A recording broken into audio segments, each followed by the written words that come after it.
Proyekto Helmo.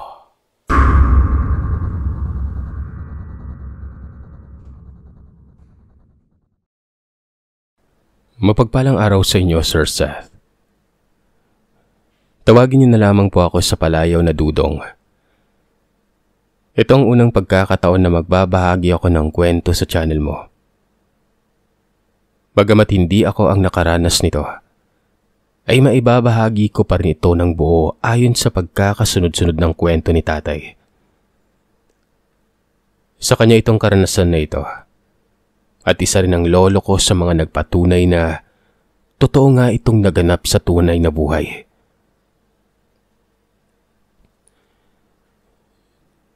Nangyari ito noong dekada 60 o padekada 70 na rin noon, sa liblib na lugar sa Quezon Province. Hindi ko nababanggitin ang pangalan ng barangay kung saan ito eksaktong naganap para na rin hindi ito makapaghatid ng takot sa mga residenteng naninirahan doon. 14 anyos pa lamang umano si tatay noon. Kasalukuyang pang nag-aaral. Malayo ang eskwelahan nila. Nasa pinakabayan pa ito, habang sina tatay naman ay doon pa sa itaas ng bundok nakatira.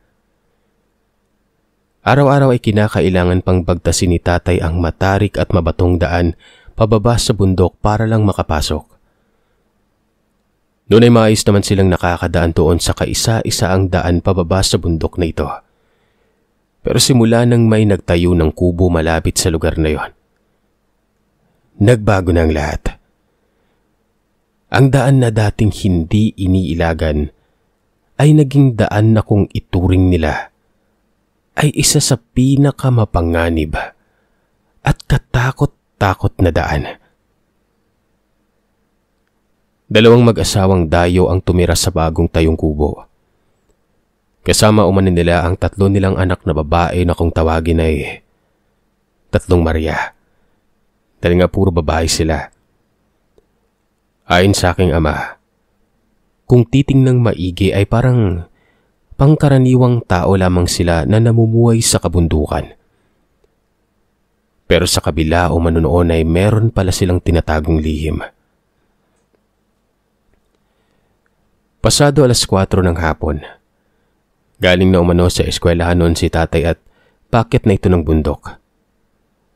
Nang mapatapat umano siya sa kubo, napalingon siya doon kung saan nakita niyang nakadungaw sa bintana ang 3 magkakapatid na ito. Nakatingin umano ang mga ito sa kanya. Hindi umano pang karaniwang tingin yon. Matatalim na titig. Kahit napalampas na umano si tatay ay ramdam pa rin niyang may nakatitig sa kanya. Waring sinusundan siya ng tingin ng 3 Marias noon. Nung una ay binaliwala lamang ni tatay ang mga ganong senaryo. Pero hindi nagtagal ay unti-unti na rin siyang nakaramdam ng takot. Isang gabi, habang naghahapunan umano sina tatay ay may narinig silang sumisigaw noon. Dali-dali silang lumabas sa bahay dahil kilala nila kung kaninong boses yon. Kay Lolo Abel, ang panganay na kapatid ng lolo ko. Laking gulat umano nila nang makitang puno ito ng malalaking galos sa katawan. Duguan, pawisin, at higit sa lahat ay parang takot na takot. Kagad naman siyang pinapasok sa loob ng bahay at pinainom ng tubig. Nang gagamutin na umano nila lola ang mga galos nito, dito na ito nagsimulang magkwento. Ayon sa kanya, hinabol umano siya ng dambuhalang itim na ibon habang paakyat sa bundok. Sa matutulis umano nito na kuko, nanggaling yung mga sugat nito. Nang makarating umano si lolo sa daan kung saan malapit yung kubo na yon, minabuti niyang lumiko papunta mismo doon sa kubo. Eksakto naman na nakabukas ang pintana kaya naman kaagad siyang dumugaw ron. Gayon na lamang ang pagkagulat niya nang makita ang 3 magkakapatid Nakaupo mismo sa sahig at may kung anong kinakain nun. Nakatalikod sila sa bintana, kaya naman hindi kaagad nakita ni Lolo kung ano ang kinakain nila. Nang mapansin ni Lolo na malapit na sa kanya yung dambuhalang ibon ay sumigaw na siya para humingi ng tulong. Sabay-sabay na napalingon sa kanya yung tatlong magkakapatid. Lalo umanong tumindi ang takot ni Lolo Abel nang makita ang mukha ng tatlong Maria. Puro may pahid umano ng dugo ang paligid ng bibig ng mga yon. Doon pa lamang din napansin ni Lolo ang bagay na kinakain ng tatlo. Isang malaking hiwa ng sariwang karne at ilang mga buto-buto na may nakakapit pang laman na medyo dumudugo-dugo pa. Kitang-kita rin daw niya ang biglaang pagbabago ng kulay ng mga mata ng mga ito. Mabilis na pagtakbo ang ginawa ni Lolo nun. Ang tanging nasa isip umano niya ng mga sandaling yon ay makalampas sa daang yon. Hindi umano napansin ni Lolo ang nakausling ugat ng malaking puno, dahilan para mapatid siya ron. Pagdapa umano niya ay siya namang paglapit ng ibon. Pinagtutuka siya nito at pinagkakalmot. Nariyan pang ilang beses itong sumubok na dagitin siya. Nagpumiglas lamang umano si Lolo kaya hindi ito nagtagumpay sa pagdagit sa kanya. Habang nagkikwento si Lolo ay awang-awa si tatay dahil nakita niya ang labis na takot sa mga mata nito. Dahil sa pangyayaring yon ay palagi umanong pinaaalalahanan ni Lola si tatay na mag-ingat palagi, lalo na kapag dumadaan ito malapit sa may kubong yon.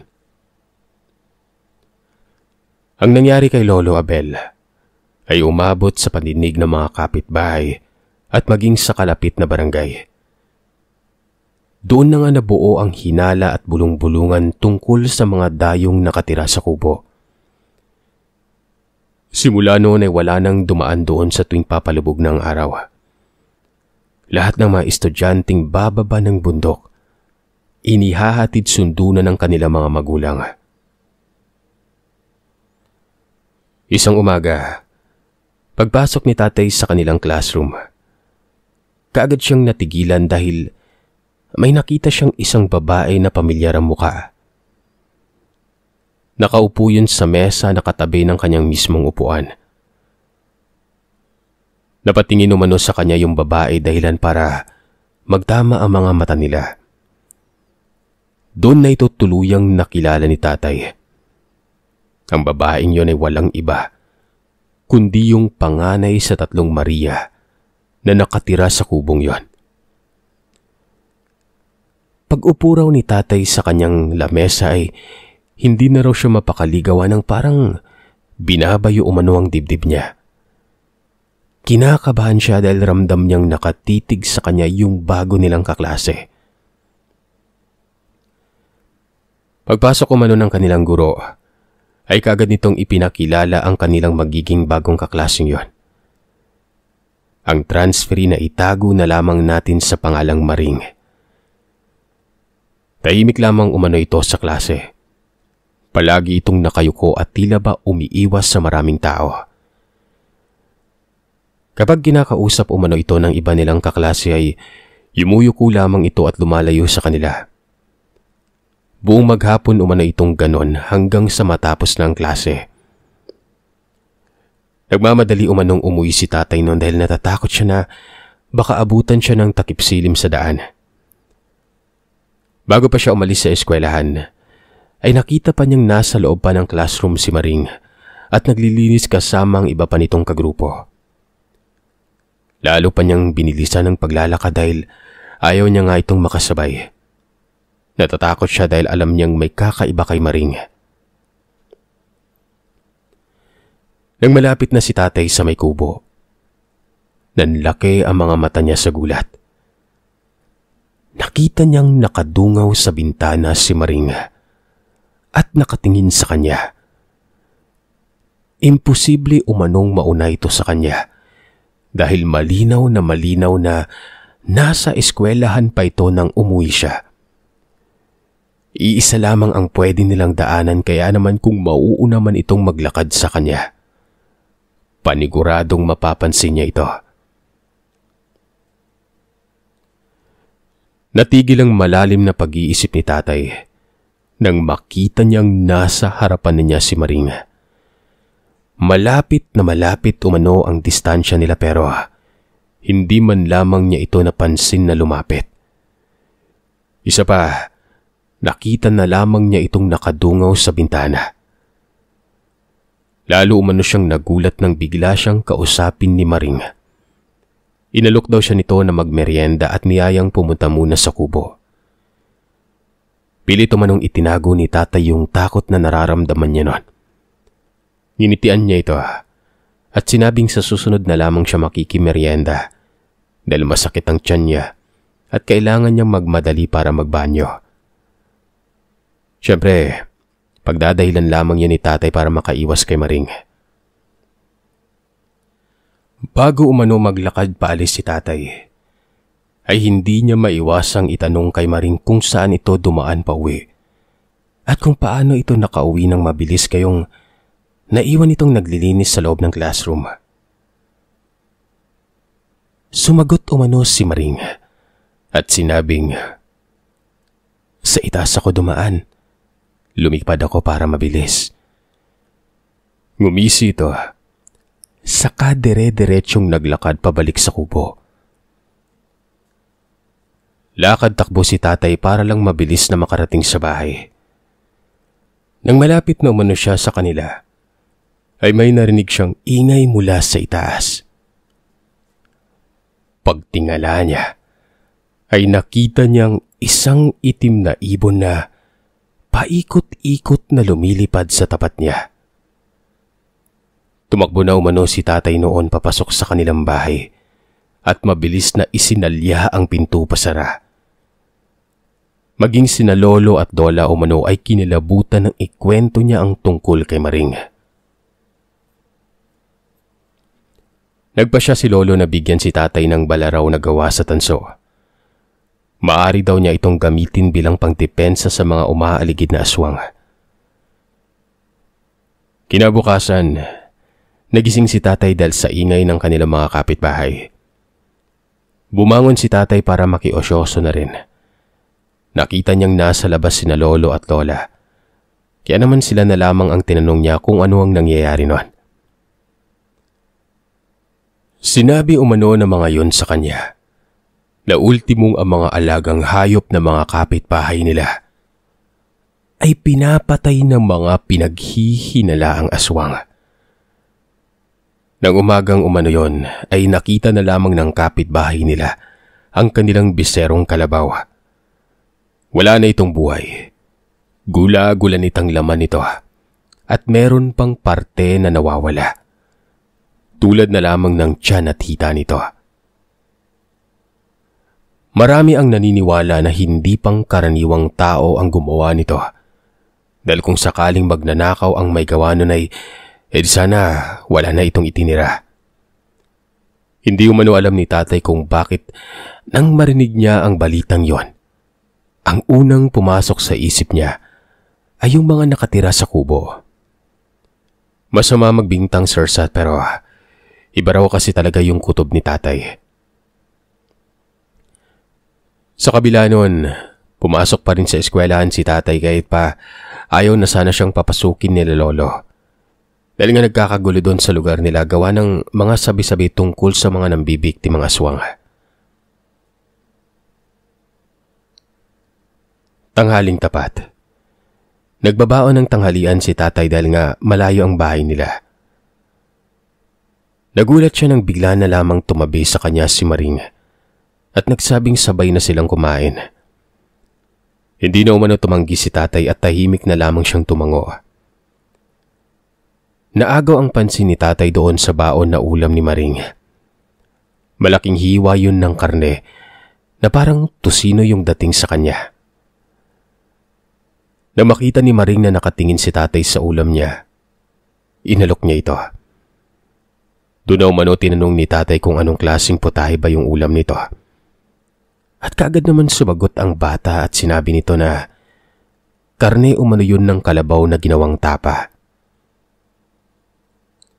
Kaagad na pumasok sa isip ni tatay yung namatay na besero ng kapitbahay nila. Kaya naman mas tumindi yung hinala ni tatay na may kinalaman ng pamilya ni Maring sa pagkamatay ng alaga ng kanilang kapitbahay.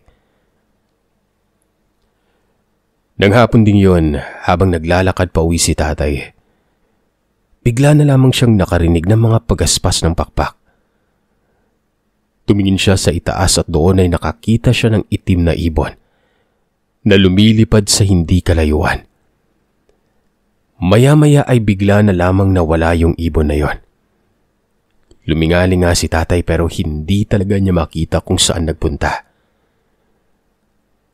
Paglingon niya sa likuran niya, laking gulat niya nang makitang naroroon si Maring. Nakangiti habang kumakaway sa kanya. Natakot daw siya noon dahil bigla na lamang sumulpot doon si Maring. Aalis na sana siya pero pinigilan siya ng kaklaseng ito.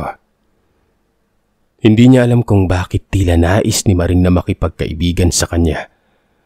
Gayong kapag nasa eskwelahan naman sila ay hindi ito kumikibo.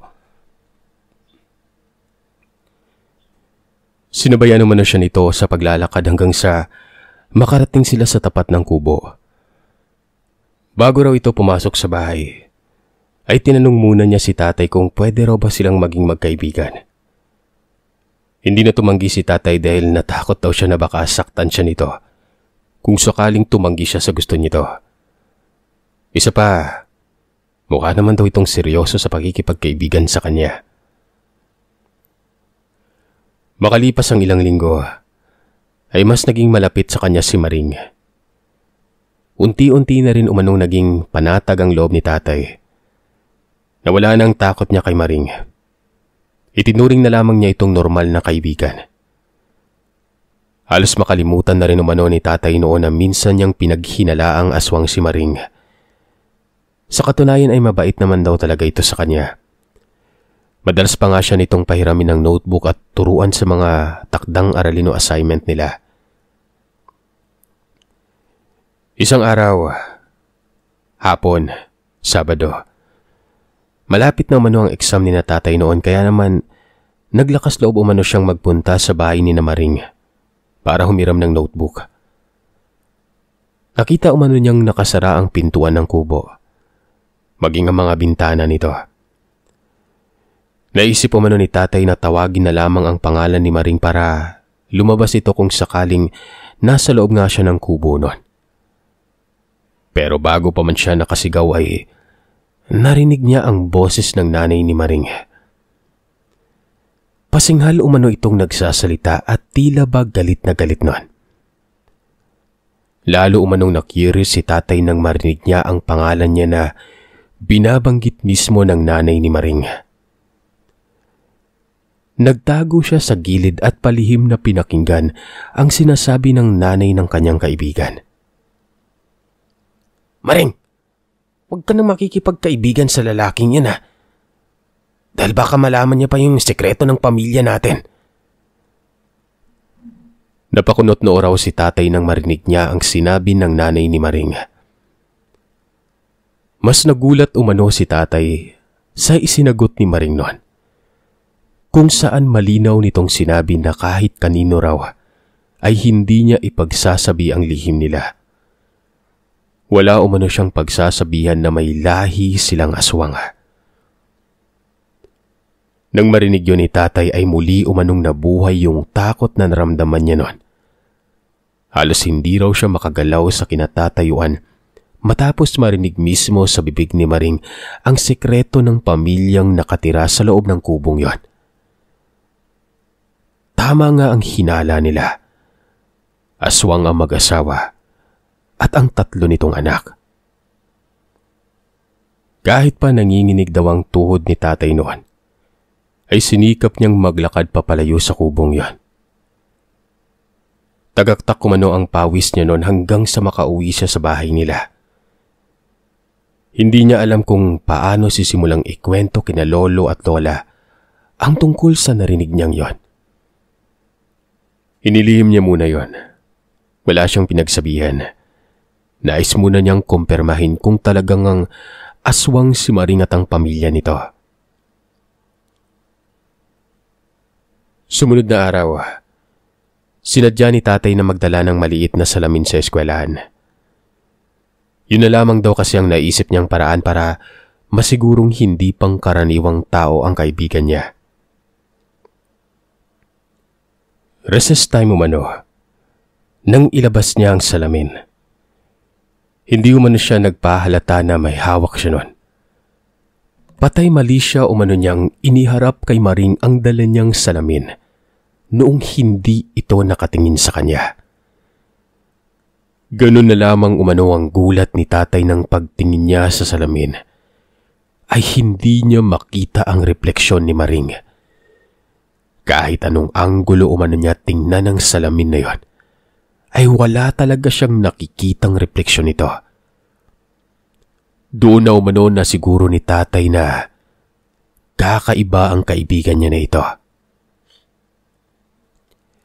Pag-uwi niya galing sa eskwelahan, ay nagpasya siyang sabihin na sa lolo at lola ko ang tungkol sa nalaman niya.